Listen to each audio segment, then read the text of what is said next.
আল্লাহ তাআলা মুমিনদেরকে ডেকে বলতেছেন যে মুমিন তোমরা তাকওয়া নামক গুণ অর্জন করো। এটা গেল এক নাম্বার। দ্বিতীয় নাম্বার, আল্লাহ তাআলা এই আয়াতের শেষে বলতেছে যে তোমরা পরিপূর্ণ ঈমানদার মুসলমান, পরিপূর্ণ মুমিন মুসলমান না হয়ে কবরে আসবা না। তো ভাই, এর আগেও ঈমান সম্পর্কে আলোচনা করার সময় আমি কিছু কথা বলেছিলাম, আবারও আজকে সেই আলোচনার ধারাবাহিকতাভাবেই তাকওয়া সম্পর্কে কিছু আলোচনা হবে ইনশাআল্লাহ। তো শুরুতেই বলে রাখি যে আল্লাহ তাআলা এখানে দুইটা বিষয় কেন নিয়ে আসলেন। শুধু তাকওয়ার বিষয় নিয়ে আলোচনা শেষ করতে পারতেন কি পারতেন না? আয়াতের শুরুতে তাকওয়ার যে বিষয়, ইয়া আইয়ুহাল্লাযীনা আমানুত্তাকুল্লাহ, হে ঈমানদারগণ মুমিনরা তোমরা তাকওয়া নামক গুণ অর্জন করো। তাকওয়াটা কি? তাকওয়া শব্দের অর্থ মুফাসসিরিনে কেরাম বলেন এই শব্দের বিভিন্ন জায়গাতে খৌফুন মানেও ভয়, তাকওয়া মানেও ভয়। তো তাকওয়া মানে আল্লাহ তাআলার ভয়। এটার মাধ্যমটা যত আল্লাহ তাআলা বলেছেন খৌফুন মানে ভয়, এটার চাইতেও কঠোরভাবে বলেছেন যে তাকওয়া নামক গুণ অর্জন করা, অর্থাৎ তাকওয়া নামক গুণ। এই তাকওয়ার ভয় যেটা আল্লাহ তাআলা আমাদেরকে বলেছেন, এই তাকওয়ার ভয়টা আমাদেরকে কি করতে হবে? অর্জন করতে হবে। তো এখন আসেন, আল্লাহ তাআলা বলতেছেন ইয়া আইয়ুহাল্লাযীনা আমানুত্তাকুল্লাহ হাক্কা তুকাতিহি ওয়া লা তামুতুন্না ইল্লা ওয়া আনতুম মুসলিমুন। ইয়া আইয়ুহাল্লাযীনা আমানুত্তাকুল্লাহ, হে ঈমানদারগণ তোমরা তাকওয়া নামক গুণ অর্জন করো। আল্লাহ তাআলা অন্য কোন জাতিদেরকে নির্দিষ্ট করে নাই, অন্য কোন ধর্মকে আল্লাহ পাক রব্বুল আলামিন নির্দিষ্ট করে নাই, অন্য কোন জাতিকে উল্লেখ করে নাই। শুধু ইয়া আইয়ুহাল্লাযীনা আমানু, হে ঈমানদারগণ যারা ঈমান এনেছে তাদেরকে আল্লাহ পাক রব্বুল আলামিন উদ্দেশ্য করে বলতেছেন যে ইয়া আইয়ুহাল্লাযীনা আমানুত্তাকুল্লাহ, হে ঈমানদারগণ তোমরা তাকওয়া নামক গুণ অর্জন করো। তাকওয়া মানেও আল্লাহর ভয়, খৌফুন মানেও আল্লাহর ভয়। কিন্তু আল্লাহ পাক এখানে খৌফুন নিয়ে আসেন নাই। আল্লাহ পাক রব্বুল আলামিন বলেন যে তোমরা তাকওয়া নামক গুণ অর্জন করো। তাকওয়া মানেও আল্লাহর ভয়। হাক্কা তুকাতিহি ওয়া লা তামুতুন্না ইল্লা ওয়া আনতুম মুসলিমুন, আল্লাহ তাআলার ভয় নিয়ে তোমরা অর্জন করবা, আর এই ভয়ের দ্বারা তোমরা পরিপূর্ণ ঈমানদার মুমিন মুসলমান হয়ে যাইবা।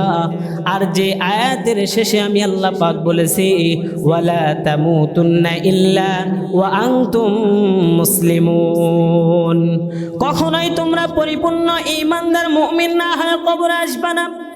আর যদি পরিপূর্ণ মুমিন ঈমানদার না হয় যদি কবরে আসো, তোমাদের জন্য আমি আল্লাহ পাক কঠিন থেকে কঠিন শাস্তি রেখেছি। বান্দা কবরের মধ্যে আপনিও যেমনভাবে কবরের দিকে যাবেন, একজন ইহুদি নাসারাও তেমনভাবে কবরে রাখবে। পূর্বপুরুষরা, আমার দাদা, আমার চাচা, আমার বাবা, আমার ভাই, আমার আত্মীয় স্বজন, আমার পূর্বপুরুষরা যারা ইন্তেকাল করেছেন, ঈমানদার একটা জিনিস মনে রাখবেন, তারা সকলে কিন্তু একইভাবে কবরে শুয়ে রেখে আসছে। আপনি আমি রাখি আর আমাদের আত্মীয় স্বজনরা রাখুক না কেন, সবাইকে 3.5 হাত মাটির নিচে দাফন করা হয়েছে, 3.5 হাত জায়গা দেওয়া হয়েছে। এই মাটির নিচেও আপনাকে আমাকেও আল্লাহ পাক উদ্দেশ্য করে বলতেছেন যে ওয়ালা তামুতুন্না ইল্লা ওয়া আনতুম মুসলিমুন, হে ঈমানদারগণ মুসলমান মুমিন তোমরা মুসলমান না হয়ে কবরে আসবা না। আপনি আমি ঈমানদার মুসলমান, আপনি আমি মুসলমানের ঘরে জন্ম নিলাম, তারপরেও আল্লাহ পাক কেন ওহীর মাধ্যমে জানায় দিলেন, ও রাসূল আপনি আপনার উম্মতদেরকে জানায় দেন দুনিয়ার জিন্দেগিতে আমি আল্লাহ পাক রব্বুল আলামিন যে তোমাদেরকে আমি আল্লাহ পাক আপনার উম্মতদেরকে দুনিয়াতে পাঠাইলাম, ওগো রাসূল আপনি বনি আদম সন্তানদেরকে সাবধান করে দেন, সাবধান করে দেন। আল্লাহর রাসূল জানায় দিয়েছে, হে আমার উম্মত, হে বনি আদম সন্তান সাবধান হয়ে যাও, কারণ কবরের মাটি, কবরটা এমন ভালো জায়গা নয়। আল্লাহর রাসূল সাল্লাল্লাহু আলাইহি ওয়াসাল্লাম বলেন, আল কবরু রাউদাতুম মির রিয়াদিল জান্নাহ আও হুফরাতুম মিন হুফারিন নার। এই কবরটা হলো ভালো মানুষের জন্য জান্নাত। আল্লাহ পাক রব্বুল আলামিন নিজে জানায় দিয়েছেন, ইন্নাল আবরার লাফি নাঈম, যারা নেক আমল করবে। এর পরিপ্রেক্ষিতে আল্লাহর রাসূল সাল্লাল্লাহু আলাইহি ওয়াসাল্লাম বলেন যে তোমাদেরকে আল কবরু রাউদাতুম মির রিয়াদিল জান্নাহ আও হুফরাতুম মিন হুফারিন নার। কবরটা হবে কারোর জন্য জান্নাত, আবার কারোর জন্য হবে জাহান্নামের গর্ত। এ মুসলমান, আল্লাহ পাক এই জন্য বলেন যে দুনিয়ার জিন্দেগিতে যদি তোমরা পরিপূর্ণ ঈমানদার মুমিন মুসলমান হতে চাও, তাহলে তোমাদেরকে একটাই লক্ষ্য থাকবে, ইয়া আইয়ুহাল্লাযীনা আমানুত্তাকুল্লাহ, তোমরা তাকওয়া নামক গুণ অর্জন করবা, তাকওয়া নামক গুণ। আর এই তাকওয়া মানে আল্লাহর ভয়। আল্লাহর ভয় যতক্ষণ পর্যন্ত আপনার আমার মাঝে না থাকবে, যতক্ষণ পর্যন্ত আল্লাহর ভয় আপনি আমি না নিয়ে আসতে পারবো, ততক্ষণ পর্যন্ত আপনার আমার ভিতরেও যাররা থেকে যাররা সমপরিমাণ ঈমান নাই। আর এই ঈমান না থাকার কারণে আপনি আমি মুশরিক, আর আমাদের জন্য রয়েছে জাহান্নামের ঠিকানা।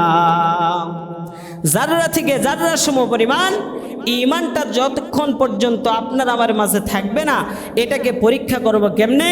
আল্লাহ রাসূল সাল্লাল্লাহু আলাইহি ওয়াসাল্লাম বলেন যে তোমরা যখন গুনাহ করবা, এই গুনাহ করার দ্বারা গুনাহটাকে যখন গুনাহ মনে করবা যে হ্যাঁ আমি গুনাহ করতেছি, অথবা গুনাহ করে আসার পরে আফসোস হইতেছে যে আমি গুনাহ করলাম, হাই এই গুনাহটা আল্লাহর কাছে মাফ না চাওয়া পর্যন্ত আমার কি উপায় হবে? বলে যে আল্লাহ রাসূল বলেন যে এরই নাম হলো তাকওয়া, আল্লাহর ভয়। এই আল্লাহর ভয় অর্জন করার মাধ্যমে বান্দা তুমি জান্নাত পেয়ে যাবে। সুবহানাল্লাহ। এই ছোট্ট উদাহরণ দিতে গিয়ে একটা ঘটনা নিয়ে আসতে পারবো, বলবো। এক বাদশা রাসূলুল্লাহ সাল্লাল্লাহু আলাইহি ওয়াসাল্লামের তার সাহাবায়ে কেরামদেরকে নিয়ে এই ঘটনা উল্লেখ করতেছেন যে তাকওয়া থাকার কারণে, তাকওয়াটা আল্লাহর ভয় বান্দার মধ্যে নিয়ে আসা, এই ভয়টা আসার কারণে বান্দা যে একটা নাফরমান থেকে ঈমানদার হয়ে মৃত্যুবরণ করে, তার নমুনা পাইবেন এই ঘটনার দ্বারা। এক বাদশা ছিল যার নাম কিফিল। একজন বাদশা ছিল যার নাম কিফিল। এই কিফিল এমন কোনো গুনাহ নাই, বাদশার রাজত্বের মধ্যে যখন চেয়ারের মধ্যে বসে, এই কিফিল এমন কোনো গুনাহ নাই যে গুনাহটা বাদশা করে না। দুনিয়ার জিন্দেগিতে সুদ ঘুষ হালাল হারাম সব কিছু কোনোটাকে সে মানে না, এমনকি জিনাহের কাছে তাকে বাধা প্রদান করতে পারে না, কারণ সে বাদশা। এমন সে অশ্লীল বেহায়াপনা আল্লাহ তাআলার সঙ্গে নাফরমানি করেছেন, কিন্তু মৃত্যুবরণ করার পূর্বে সেও ঈমানদার হয়ে মৃত্যুবরণ করেছে, সেও তাকওয়া আল্লাহর ভয় নিয়ে মৃত্যুবরণ করেছে। এই কিফিল বাদশা একদিন রাজ সিংহাসনের মধ্যে বসে আছেন। একজন মহিলা এক দেশ থেকে বাদশার কাছে এসেছে, বাদশা আমদার আমাকে কিছু টাকা ধার দাও, আমি অমুক দিন পরিশোধ করব। বাদশা বলতেছে না না, আমি সুদের উপরে টাকা লাগাই, এই সুদ ব্যতীত আমি কখনোই টাকা দিতে পারবো না। মহিলা আল্লাহর কাছে দোয়া করে, আল্লাহ আমি কোনোদিন সুদ খাই নাই, আপনার ভয়ে কোনোদিন ঘুষ খাই না, আপনার ভয়ে। আয় রব, আপনি আমার কেমন পরীক্ষা নিতেছেন? আয় আল্লাহ, দুনিয়ার জিন্দেগিতে আমি এই বাদশাহের কাছ থেকে যদি একটা টাকা নেই, সুদের বিনিময়ে হাসরের ময়দানে আপনার আদালতে আমাকে জবাবদিহি হতে হবে। এই বলে মহিলা যখন পিছন দিকে ফিরে যায় আর চিন্তা করে, হায় হায়, যদি টাকাটা না নিয়ে যায় আমার কত বড় লস হয়ে যাবে, লোকসান হয়ে যাবে। এই বলে বাদশার কাছে পিছন দিকে আবার ফিরে আসছে। বাদশাহ ডেকে বলতেছে, মহিলা কি চাও? বলে যে আমি টাকা ধার নিব, কিন্তু কখনো সুদের পরিমাণে টাকা দিতে পারবো না। বাদশাহ বলতেছে, তাহলে তোমার জন্য আরেকটা অফার আছে। বলতেছে, কি বলো? তোমার জন্য আমাকে অমুক দিনে, যেই দিনে টাকা পরিশোধ করার ডেট আছে, যেই দিনে তুমি টাকা পরিশোধ করবা, ওই দিনে আমি বাদশাহ কিফিলের সঙ্গে তোমাকে জিনাহের কাজের মধ্যে লিপ্ত হতে হবে। মহিলা নিরুপায় হয়ে রাজি হয়ে গেলেন। যখন তারিখ আসলো, বাদশাহ সেখান থেকে মহিলার বাড়িতে গেলেন এবং সেখানে গিয়ে যখন মহিলার কাছে টাকা যখন নিলেন এবং এক ঘরের মধ্যে যখন জিনাহের কাজের মধ্যে ঢুকলেন, জিনাহের কাজ করবে, মহিলার শরীর থেকে পোশাক খুলে ফেললেন। বাদশাহ নিজেও পোশাক খুলে ফেললেন। এমন তো সময় মহিলা থরথর করে কাঁপতেছে আর চোখের পানি ছেড়ে দিয়ে আল্লাহর কাছে দোয়া করতেছেন, আল্লাহ হয় বাদশাকে আমার থেকে দূরে নিয়ে যান অথবা আমাকে মৃত্যুবরণ করায় দেন। আয় রব্বে করিম, আপনার কাছে দোয়া প্রার্থনা, আয় আল্লাহ আপনি পারেন না এমন কিছু নয়। আল্লাহর কাছে মহিলা যখন দোয়া করে, বাদশার মন দিল নরম হয়ে গিয়েছে। আর বাদশাহ ডাক দিয়ে বলতেছে, হে মহিলা, তুমি কেন কাঁদো? আমি কি তোমাকে জোর করেছি? বলে যে না না, আমি কি তোমাকে ধর্ষণ করার জন্য এসেছি? বলে না, কেন তুমি কান্না করতেছ? এই যে বাদশাহ, আপনাকে নিরুপায় হয় আমি আপনার কাছ থেকে টাকা নিয়েছি। হাসরের ময়দানে যদি আল্লাহর আদালতে আমি মহিলাকে জিনাহের কাতারে যদি দাঁড় করানো হয়, তাহলে কি উপায় হবে? বাদশাহ সেখান থেকে দাঁড়ায় গিয়েছে, পোশাক পরে বলল, মহিলা যাও, এই যে টাকা যেটা তোমাকে দিয়েছিলাম, এই টাকাটাও তোমাকে সদকা করে দিলাম। আর যাও যাও, আমি আল্লাহর কাছে মাফ করে নিলাম, আমি আল্লাহ তাআলার কাছে তওবা করলাম, আর আমার জীবদ্দশায় জীবনে এমন গুনাহের কাজে আর আমি লিপ্ত হব না। সুবহানাল্লাহ। এটা হলো আল্লাহ তাআলার কুদরত। আল্লাহ তাআলার উপরে ফয়সালা হয়ে যাইতেছেন। বাদশাহ ওই রাতের মধ্যে যখন ঘুমায় গিয়েছেন, ঘুমের ঘরে বাদশার ইন্তেকাল হয়ে গিয়েছেন। পুরা এলাকার মধ্যে ছড়ায় গেল যে বাদশাহ ইন্তেকাল করেছেন। কিন্তু এই বাদশাহ তো গুনাহগার ছিল, এই বাদশাহ তো গুনাহগার ছিল, কিন্তু আল্লাহ তাআলা বাদশাকে মাফ করে দিয়েছে কি দেয় নাই? কথা বলেন, দিয়েছে কি দেয় নাই? দিয়েছে। কিন্তু দুনিয়াতে এলাকার মধ্যে একটা খারাপ ছেলে যখন মৃত্যুবরণ করে, ইয়াবা, ফেন্সিডিল, মদ, গাঁজা যা আছে সব সে সেবন করত, বলেন তো সে মৃত্যুবরণে মানুষ খুশি হয় না বেজার হয়? সে মৃত্যুবরণে মানুষ খুশি হয় না বেজার হয়? খুশির আবেগে বলে, যা মারা গেছে ভালোই হয়েছে, বলে কি বলে না? তো এইরকম বাদশাহ ইন্তেকাল করার পরে এই এলাকার মধ্যে এরকম একটা ছড়াই গেল যে যা, জালেম বাদশাহ মারা গিয়েছে, ভালোই হয়েছে। জালেম বাদশাহ মারা গিয়েছে, ভালোই হয়েছে। কিন্তু সে কি ইমানদার হয় মারা গিয়েছে, না নাফরমান হয়? ইমানদার হয়। এই এলাকার মধ্যে এই প্রচালিতটা ছিল না, কিন্তু ওই মহিলা সব তথ্য আদান প্রদান করার পরে যখন এলাকার মধ্যে যখন ছড়ায় গেল, সব মানুষ আল্লাহর কাছে ওই বাদশার জন্য দোয়া করেছে। সুবহানাল্লাহ। তো এই জন্য এই যে ভয়, এই ভয়টা আসার কারণেই আমাদের কি হয়েছে? এই বাদশাহ আল্লাহর কাছে দামি হয়ে গেছে। দামি হয় নাই? দামি হয়ে গেছে। তো এমনই ভাবে যদি আপনার আমার ভয় আর তাকওয়া যদি আপনার আমার অন্তরের মধ্যে ঢুকে নিতে পারি, তাহলে লাভ আছে না নাই? কথা বলেন, আছে না নাই? তো এই জন্য আল্লাহ পাক রব্বুল আলামিন বলতেছেন, ইয়া আইয়ুহাল্লাযীনা আমানুত্তাকুল্লাহ, হে ঈমানদারগণ, তোমরা তাকওয়া নামক গুণ অর্জন করো, হাক্কা তুকাতিহি ওয়া লা তামুতুন্না ইল্লা ওয়া আনতুম মুসলিমুন, যে তোমরা পরিপূর্ণ মুমিন, পরিপূর্ণ ঈমানদার মুমিন না হয়ে, মুসলমান না হয়ে কবরে আসবে না। যদি কবরে আসে তাহলে তোমাদের জন্য শাস্তি আছে।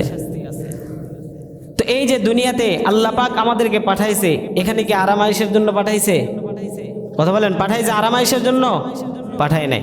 আল্লাহ রাসূল সাল্লাল্লাহু আলাইহি ওয়াসাল্লাম বলেন, আদ-দুনিয়া সিজনুল মুমিন ওয়া জান্নাতুল কাফির, যে দুনিয়াটা হলো মুমিনদের জন্য জেলখানা, আর কাফের মুশরিক এদের জন্য হলো বালাখানা, অর্থাৎ জান্নাত। তো তো এই যে দুনিয়াতে একটা মানুষ জেলের মধ্যে যাওয়ার পরে সে কি আরামায়েশে থাকে না কষ্টের মধ্যে থাকে? কথা বলে না, কষ্টের মধ্যে থাকে না? তো কষ্টের মধ্যে থাকে, কিন্তু যখন সে জেল থেকে ফিরে আসে মুক্ত ডানার মতো আবার সে দুনিয়াতে চলতে ফিরতে পারে। তখন আরাম হয় না, কষ্ট হয়? আরাম হয়। তো এই যে দুনিয়াতে আল্লাহ পাক আপনাকে আমাকে পাঠাইছেন, তো এই দুনিয়ার জিন্দগিতে আল্লাহ পাক পাঠানোর পরে আপনাকে আমাকে রাসূলুল্লাহ সাল্লাল্লাহু আলাইহি ওয়াসাল্লাম বলেন যে আদ-দুনিয়া সিজনুল মুমিন ওয়া জান্নাতুল কাফির, যে দুনিয়াটা মুমিনদের জন্য জেলখানা। এই জেলখানায় এসে কেউ আরাম আয়েশ করতে পারবে? কথা বলে না, পারবে? আচ্ছা, এখান থেকে যদি আপনি বিদেশে যান বা অন্য কোনো ঢাকাতে যান, চট্টগ্রামে যান বা সিলেটে যান কোনো কাজ করার জন্য, তাহলে সেই ফলটা দেশে এসে পাবেন কিনা? আপনি বিদেশে যাওয়ার পরে টাকা কামাই করলেন, ইনকাম করলেন, বহুত টাকার মালিক আপনি, সেটার ফল দেশে এসে পাবেন কিনা? কথা বলেন না, পাবেন কিনা? তো দুনিয়াতে আপনি যতটা ভালো আমল করবেন, যতটা ভালো ফল উপার্জন করবেন, ইনকাম করতে পারবেন, এই আখিরাতের জিন্দেগিতে যায় আপনাকে আমাকে ততটা আরাম আয়েশে রাখবে। সুবহানাল্লাহ, আর আসতে বলেন। আপনারা এই সুবহানাল্লাহ এটা বলতেও অনেক কিপটামো করেন। এই সুবহানাল্লাহ এটার ফজিলত কি জানেন? এটার ফজিলত এত বেশি, বলা হয়েছে হাদিস শরীফে আসছে, যদি কোনো ব্যক্তি একবার সুবহানাল্লাহ বলে, গত সপ্তাহে একটু কিছু বলছিলাম, যদি কোনো ব্যক্তি একবার সুবহানাল্লাহ বলে, আরবের দ্রুতগামী ঘোড়া যদি একটি গাছের ছায়া যদি অতিক্রম করতে চায় 500 বছর দৌড়ায় সে গাছের ছায়া অতিক্রম করতে পারবে না, এমন একটা গাছ আপনার আমার জান্নাতের মধ্যে রোপণ করে দেওয়া হয়। তো এবার থেকে জোরে বলবো তো ইনশাআল্লাহ। তো এখন আসেন আরেকটা, যেটা হলো যে হুজুর সুবহানাল্লাহ ধীরে বললেও তো বলা হলো, জোরে বললেও বলা হলো। মাগরিবের নামাজে ইমাম সাহেবকে বলেন যে কেরাতটা ধীরে বলেন, বলবে? সব জায়গায় চালাকি চলবে? কোনো জায়গায় চলবে না, যেখানে যেটা সেখানে সেটা। তো এই যেখানে বলতেছিলাম যে দুনিয়াটা হলো মুমিনদের জন্য জেলখানা, অর্থাৎ আপনি এখানে যত ভালো আমল করবেন আখিরাতের জিন্দেগিতে এর ফজিলত, এর যেই আপনি যতটুকু পাওয়ার এতটুকুই পাবেন, এর বেশি পাবেন না। আচ্ছা, এই যে ঝড় বৃষ্টির সময় অনেক জায়গায় আম পড়তেছে, কাঁঠাল পড়তেছে, লিচু পড়তেছে, আপনি আমি সেটাকে নিতে যাই না, কুড়াইতে যাই, গ্রামের ভাষা যেটা। তো এই কুড়ানোর সময় একটা ব্যাগ নেই বা থলে নেই বা প্লেট নেই বা থাল নেই, যেটাই নিয়ে যায়। আচ্ছা বলেন তো, সেটা যদি ছিঁড়া হয় বা ফাটা হয়, আসবে বাড়িতে? বাড়ি পর্যন্ত আসবে? আসবে না। তো আপনি আমল করতেছেন, নামাজ পড়তেছেন, হজ করতেছেন, যাকাত দিতেছেন, সব আমল ঠিক আছে, হ্যাঁ মানলাম। আল্লাহর ভয় যদি আপনার অন্তরে না থাকে, সে আমল দ্বারা কোনো দাম আছে? কোনো দাম আছে? কোনো দাম নাই। মনে করেন আল্লাহর ভয় একটা থোলা, এই থোলার মধ্যে যত জমা করবেন নামাজ, যত জমা করবেন রোজা, হজ, যাকাত যা আছে সব যত সুন্দর করে জমা করবেন, আখিরাতের জিন্দেগি গিয়ে বসে বসে ফল পাইতে থাকবেন। সুবহানাল্লাহ। এগুলা কি আমি বানাই বানাই বলতেছি? কথা বলেন, বানাই বানাই বলতেছি? এগুলো সব কোরআন এবং হাদিস থেকে, রাসূল যেমন ভাবে বলেছেন, আল্লাহ তাআলা যেমন ভাবে বাতাই দিয়েছেন, যে রাসূল আপনি জানাই দেন উম্মতদেরকে ধারাবাহিকতাভাবে এমন ভাবে চলমান আছে।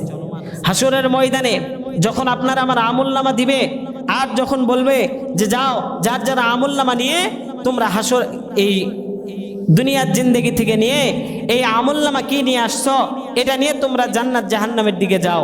আচ্ছা বলেন তো, সেই সময় কি এই যে কথাগুলো বলতেছি এগুলোর কি হিসাব ওখানে লেখা আছে কি নাই? কথা বলেন, আছে কি নাই? তখন আল্লাহ তাআলার কাছে বলবেন যে ইমাম সাহেব আসছিল আমাদের এখানে 1 বছর, 2 বছর, 3 বছর, 4 বছর, 10 বছর থাকছে, আল্লাহ কোনোদিন নামাজের কথা বলে নাই। বলতে পারবেন?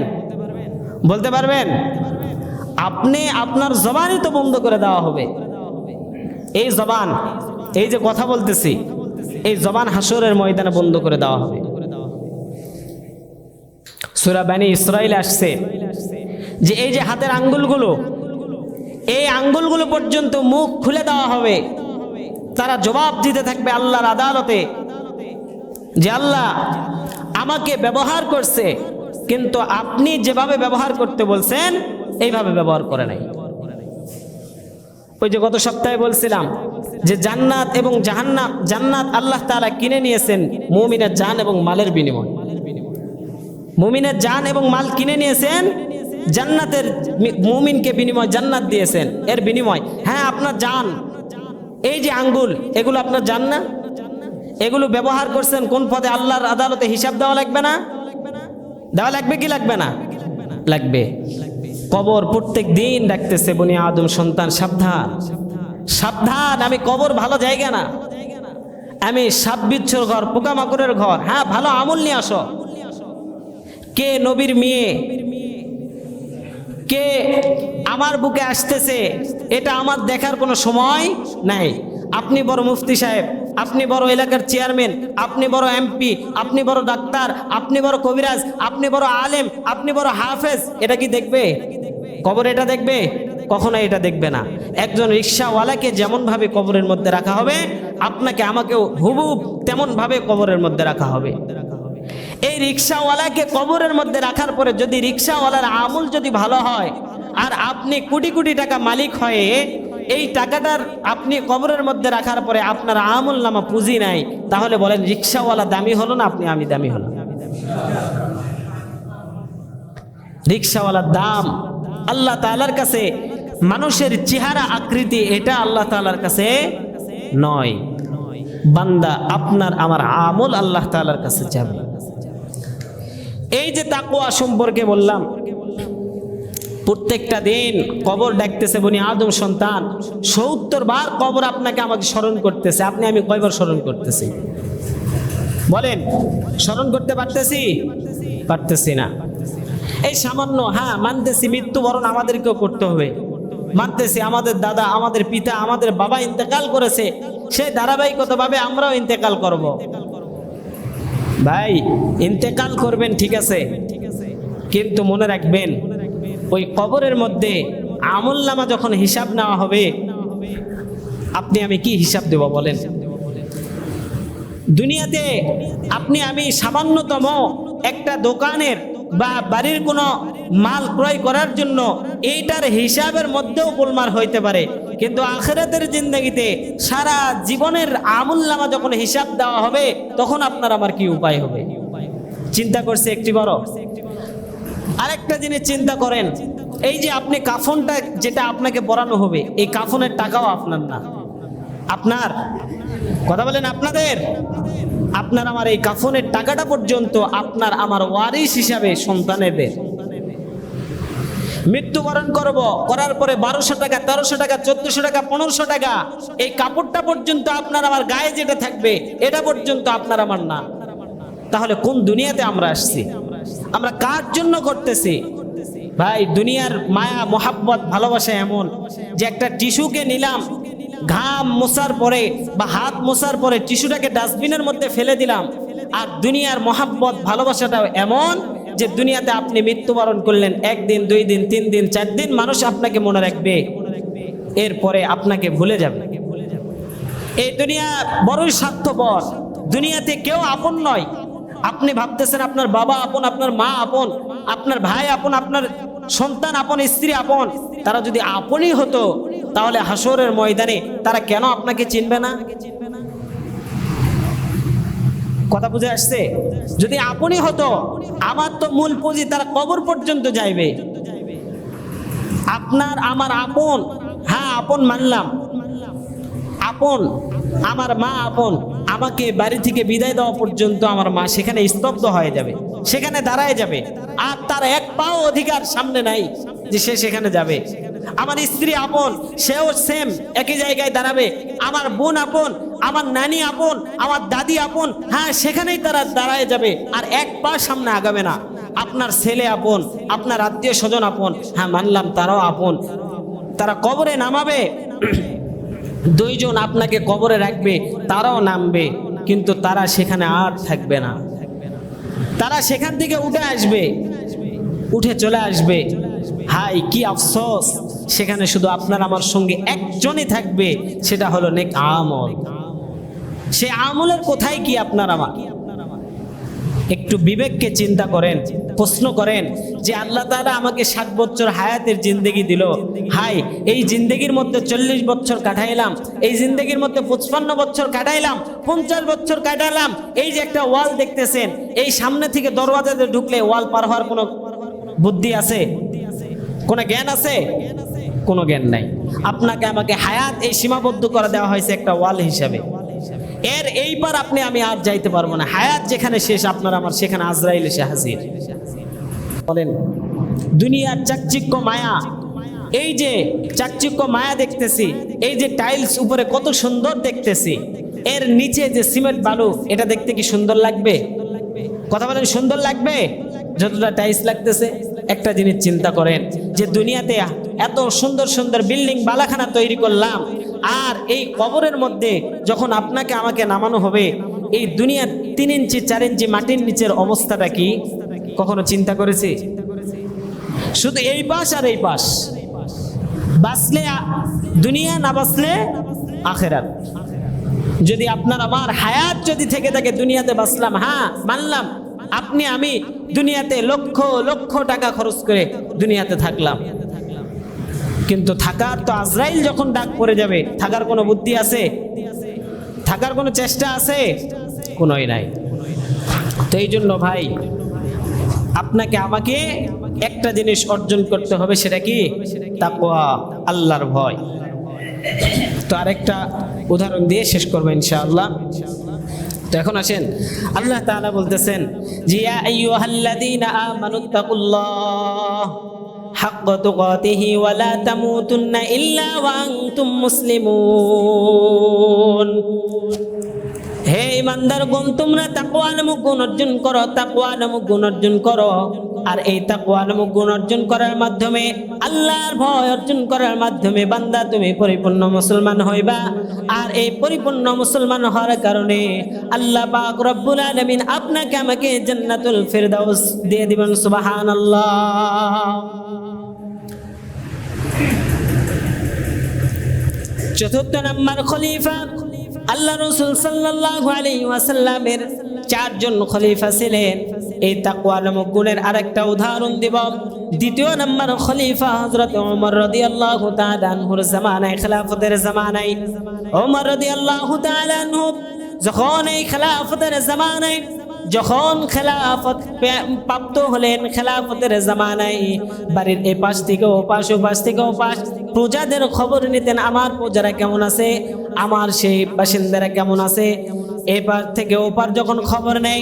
একদিন রাত্রেবেলা যখন উঠে ওমর রাদিয়াল্লাহু তাআলা আনহু যখন খবর নিতেছিলেন, এমন সময় একজন মহিলা, মা আর মেয়ে 2 জন দুধের ব্যবসা করেন। বাজারের মধ্যে গাভী থেকে দুধ দহন করে বাজারের মধ্যে নিয়ে গিয়ে বিক্রয় করেন। কিন্তু এমন সময় হযরত ওমর রাদিয়াল্লাহু তাআলা আনহু সেই বাড়ির কাছে গিয়ে কান লাগায় শ্রবণ করতেছেন যে কি আলাপ আলোচনা হইতেছে। মা বারবার মেয়েকে ডাক দিয়ে বলতেছে, হে মেয়ে আমার, এই দুধের মধ্যে তুমি পানি মিশায় নাও। কিন্তু সেই মেয়ে ডাক দিয়ে বলতেছে, মা এই দুধের মধ্যে পানি যদি মিশাই, তাহলে এই জামানার যদি ওমর এমন একজন খলিফা যদি জানতে পারে, আপনার এবং আমার উভয়ে 2 জনের গর্দানের একটা গর্দান সে বাস্তায় রাখবে না।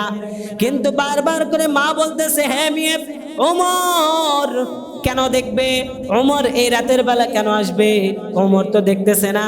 আর ওমর তো আছে খেলাফতের খলিফাতুল মুসলিমিন, ওমর কখনোই রাতের বেলা আসতে পারে না।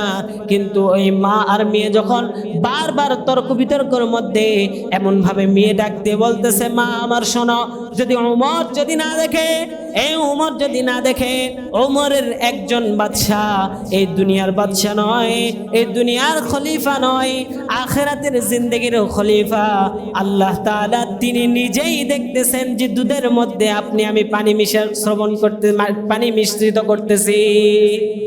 এই কথা শোনার পরে ওমর বলতেছে, হায় দুনিয়াতে আমি কেমন ওমর হলাম, আর এই ছোট্ট মেয়ের তাকওয়া আল্লাহর ভয় কেমন আছে। রাতের গভীর অন্ধকার মধ্যে যদি একটা কালো তারের মধ্যে অথবা কালো পাথরের মধ্যে কালো পিপিলিকা যায়, দেখা সম্ভব? কথা বলেন, দেখা সম্ভব? দেখা সম্ভব না। কিন্তু আল্লাহ তাআলা বলতেছে, বান্দা ওই জায়গাতেও আমি আল্লাহ নিজেই দেখি। সুবহানাল্লাহ। আপনি আমি এই যে সামনে কি করব, এটা আল্লাহ তাআলা জানে কি জানে না? আল্লাহ তাআলা বলেন যে বান্দা তুমি যখন আমি আল্লাহর কাছে চাইবা, আমি আল্লাহ তাআলার কাছে চাওয়ার পরে আমি আল্লাহ পাক রব্বুল আলামিন বান্দা তোমার কিছু দোয়ার মাধ্যমে তোমার ভাগ্য বদলায় দেয়। সুবহানাল্লাহ। তো এই যে এতক্ষণে বললাম যে কথাগুলো, মূল কথা হলো যে আপনাকে আমাকে কার ভয় নিয়ে আসতে হবে? আর জোরে বলেন, কার ভয়? আপনি আমি এই যে আজকে শুক্রবার অথবা নামাজের সময় আপনি আমি যে পোশাক পরিধান করে আসছি, অন্য 5 ওয়াক্ত নামাজের সময় এই পোশাকটা পরিধান করি। কথা বলেন, আপ করি?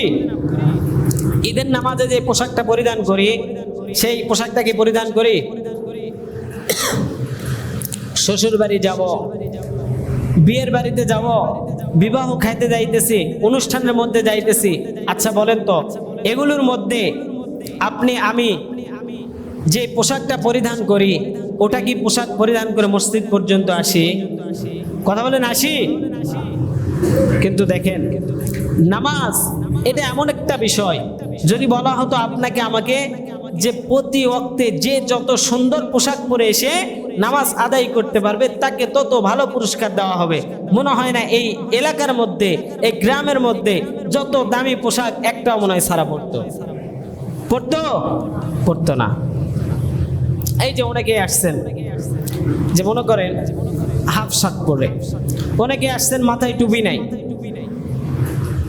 একটা টুপি যে আপনার আমার কিনার সামর্থ্য থাকার পরেও আপনি আমি টুপিটা পড়তেছি না, তাহলে দেখেন আপনার আমার এদিকে কতটা, এই দিকে নামাজের দিকে যেটা আখিরাতের পুঁজি আপনার আমার সংরক্ষণ করতেই হবে বাধ্যতামূলক, এটা কতটুকু আপনি আমি দায়িত্ববান, আর যেটাকে আপনি আমি দায়িত্ববান মনে করতেছি ওটা আসলে দায়িত্ববান নয়।